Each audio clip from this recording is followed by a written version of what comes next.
et bienvenue dans une nouvelle vidéo. Aujourd'hui on se retrouve pour parler de mes produits que j'ai terminés ces derniers temps. Il n'y en a pas tant que ça, mais j'ai pas trop la place pour les stocker et j'ai pas envie de stocker trop de produits non plus, donc j'ai décidé de faire la vidéo maintenant. Mais avant de commencer la vidéo, je voulais m'excuser pour la vidéo précédente où le son ne doit pas être terrible parce que mon logiciel avec lequel je monte a fait une mise à jour et en fait je ne peux plus mettre la réduction de bruit parce que c'est devenu payant. Donc il faut que je me penche sur le sujet de payer pour le logiciel de montage ou acheter un micro ou quoi pour le son. Mais si le son était pourri, c'était à cause de ça, et comme j'avais vraiment pas le temps cette semaine là de me pencher sur le sujet de est-ce que j'achète le logiciel ou pas, j'ai laissé comme ça, mais j'espère que le problème sera réglé déjà pour cette vidéo là ou pour les prochaines vidéos si c'est pas le cas pour celle-là. Enfin voilà, on va commencer tout de suite avec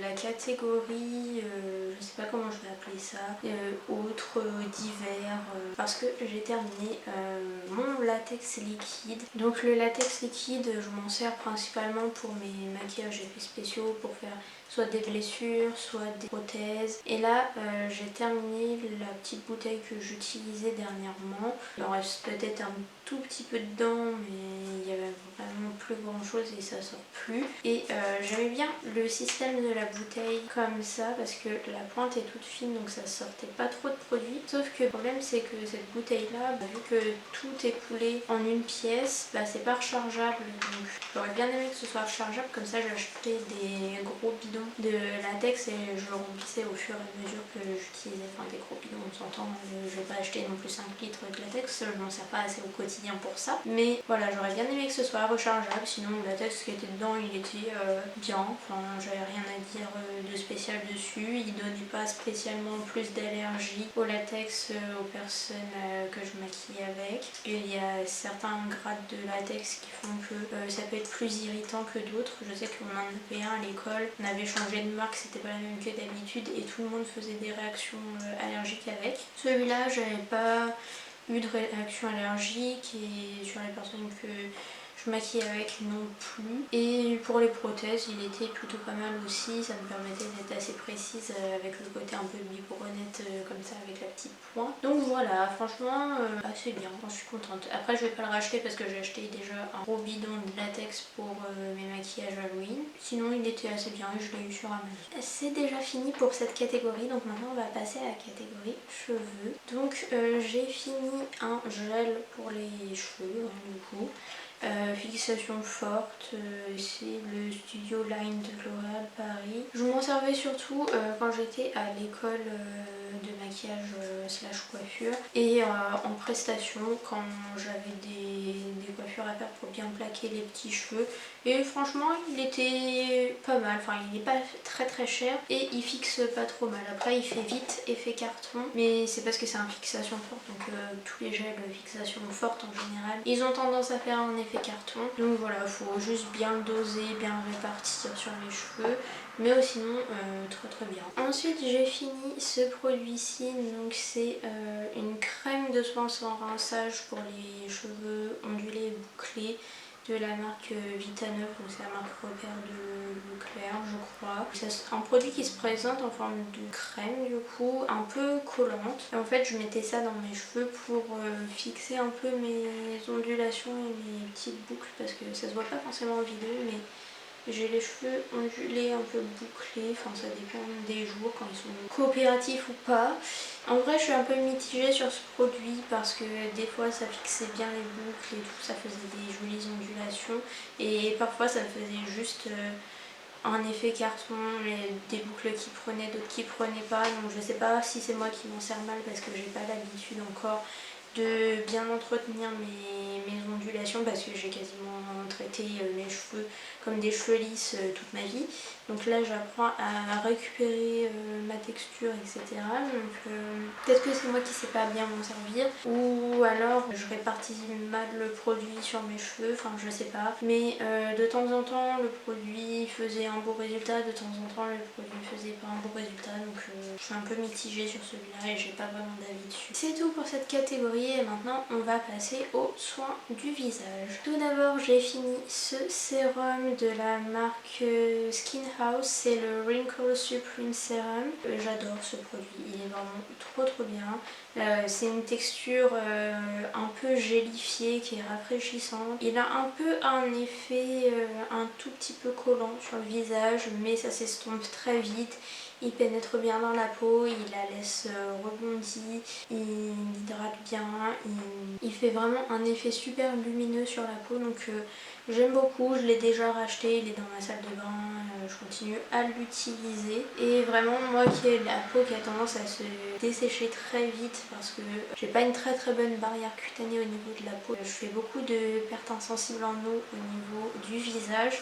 Ça franchement ça m'aide à la garder bien hydratée et ça enlève un peu tout ce qui est petite ridule de déshydratation au niveau des yeux et tout ce qui va être au niveau de la bouche, un peu du front, etc. Donc voilà, je pense que sur moi c'est une texture qui marche bien. Ensuite j'ai terminé le masque Pure Active au charbon de Garnier. Je suis pas convaincue de l'efficacité du produit, je m'en servais surtout sur ma zone T pour enlever les points noirs. Donc c'est un masque qui est liquide et qu'il faut laisser sécher en couche épaisse pour que ça se transforme en masque peel-off et après il faut venir le peler et c'est censé enlever les points noirs et les impuretés de la peau, mais je l'ai pas trouvé si efficace et souvent même si je le laissais bien sécher longtemps, il y a des zones qui séchaient jamais, ça me faisait des petits patchs et tout quand je l'enlevais. Enfin bref, pas très convaincue. Par contre il se rince très bien. Si vous avez des petits résidus qui restent sur le visage, vous passez un coup d'eau, il n'y a plus rien. Donc ça c'était bien. Après forcément comme c'est un masque peel-off, ça tire un peu la peau et ça l'irrite un petit peu. Moi je n'ai pas été transcendée par le produit, mais je sais que sur certaines personnes il fonctionne bien, mais sur moi c'est pas le cas. Ensuite j'ai terminé la crème triple active jour de L'Oréal Paris pour les peaux sèches et sensibles. J'ai bien aimé en vrai, elle a une texture un petit peu épaisse, mais moi c'est ce qu'il faut en général pour ma peau, vu que comme je vous l'ai dit, elle a tendance à vite se déshydrater à cause de ma perte insensible en eau. J'étais pas très fan de l'odeur par contre, mais moi je suis assez difficile dans les odeurs des produits. Elle était un peu parfumée mais c'était pas un parfum que j'aimais et en plus il y avait les odeurs des matières premières qui ressortaient par-dessus le parfum. Donc c'était vraiment pas très agréable au niveau de l'odeur. Après au niveau de la texture et de l'efficacité, elle était plutôt correcte je trouve. Elle fonctionnait bien, elle m'hydratait suffisamment la peau pour la journée. Donc voilà, j'en suis quand même globalement contente, même si j'aime pas du tout l'odeur et le format peau, c'est pas mon format préféré, mais écoutez, de temps en temps ça me dérange pas. Et on va finir avec la catégorie maquillage. Donc le premier produit qui est devant moi, c'est ce petit eyeshadow liquide de Beauty Bay. Donc c'est le liquid eyeshadow en teinte disco, donc un bleu clair avec des petites nacres à l'intérieur qui ont des reflets violets. Donc comme vous pouvez le voir, il reste de la matière dans le tube mais c'est complètement sec et je ne peux plus rien attraper. La mousse elle est toute desséchée. Voilà, j'adorais ce produit, vraiment trop bien. Ça faisait vraiment un effet brillant, mouillé que j'aimais trop. Je m'en servais parfois en highlighter mais je m'en servais surtout sur les yeux, c'est fait pour ça de toute façon. Il séchait assez rapidement, il faisait pas trop de patch si on le travaille rapidement. Bien sûr, si, comme tout fard à paupières liquides, si on ne le travaille pas assez rapidement et qu'il sèche sur la peau, voilà, ça fait des patchs, ça fait des amas de matière. Donc voilà, c'est un produit qu'il fallait travailler assez rapidement, mais quand on s'est habitué à le travailler, qu'on sait bien le travailler, ça faisait vraiment un effet super beau. Par contre il faut faire attention pour les yeux sensibles, vu que c'est un produit qui sèche, forcément il y a du solvant à l'intérieur du produit, donc ça peut irriter les yeux, piquer les yeux parce que c'est sûrement un solvant à base d'alcool. Et il ne faut surtout pas l'utiliser sur des paupières éviter parce que ça brûle. Et au démaquillage il faut faire aussi assez attention d'être plutôt délicat parce que à l'intérieur vous verrez pas vous mais les nacres elles sont quand même assez grosses, donc ça peut vite faire comme un gommage de la paupière si on frotte très fort. Donc vaut mieux y aller délicatement, mais voilà, très bon produit, il tient très bien, ça crise pas dans la journée, une fois que c'est en place, c'est en place. Franchement trop beau, mais je crois que cette teinte là elle n'existe plus. C'est dommage parce qu'elle est vraiment sublime. Ensuite j'ai terminé une miniature du mascara Anastasia Beverly Hills et c'est le Lash Brag Volumizing Mascara et j'ai pas du tout aimé. Déjà c'est une brosse comme ça en poil et moi j'aime pas du tout les brosses en poil en général.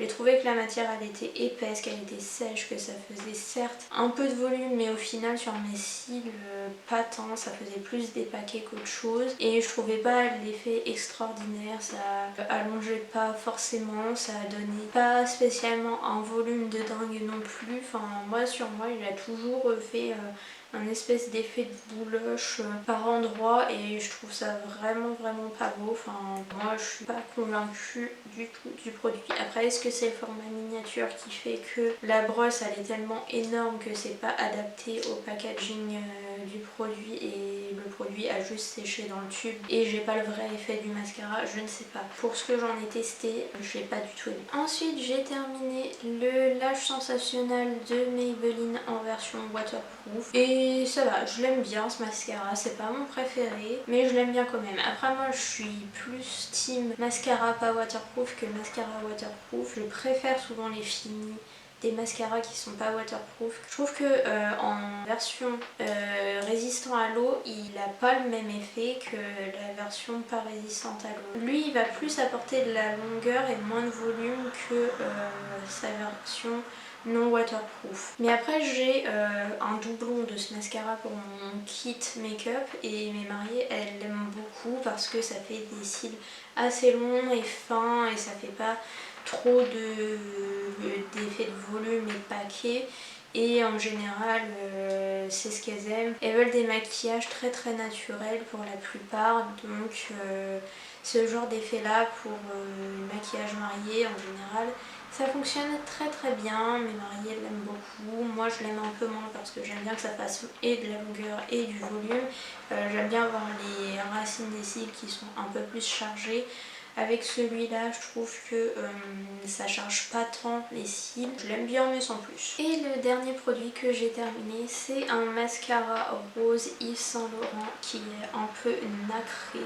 Il était vraiment trop beau ce mascara. Il puait parce qu'il est méga parfumé. Donc là la brosse elle est immonde parce que le produit il s'est épaissi, il est complètement mort. Ce qui reste dans le tube c'est irrécupérable, ça s'applique même plus. Enfin c'est devenu tellement épais et pâteux qu'on ne peut plus rien en faire. Même la brosse elle est complètement saturée de produit, elle arrive même plus à s'essorer. Mais ce mascara c'était vraiment une folie. Je pense qu'il n'existe plus, que ça devait être une édition limitée. Donc c'est le mascara Vinyl Couture en teinte 6 I'm the Madness. Mais il était vraiment très beau. Alors comme ça il faisait rose assez pétant mais en vrai quand il sèche quand même un peu plus foncé. Donc c'est un peu moins voyant une fois qu'il est sec mais je le trouvais quand même très beau et je le portais très souvent et il faisait vraiment beaucoup de volume et ça c'était vraiment super. Et du coup là vous voyez dans le tube il y a un endroit où c'est plus foncé et un endroit où c'est plus clair, c'est parce qu'il est tellement vieux que les nacres elles ont sédimenté dans le produit et toutes les petites nacres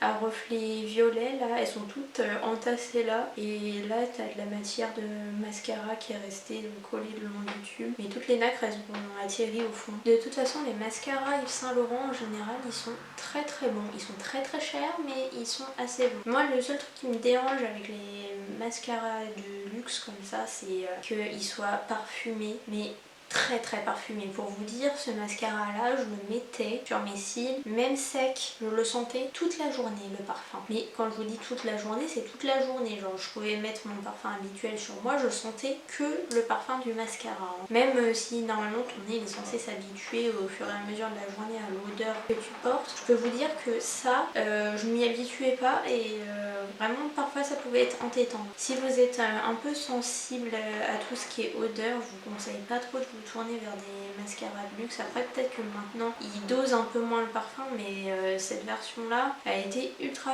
parfumée. Et voilà, j'en ai fini avec mes produits terminés. J'espère que cette vidéo vous a plu et nous on se retrouve mardi prochain dans une nouvelle vidéo.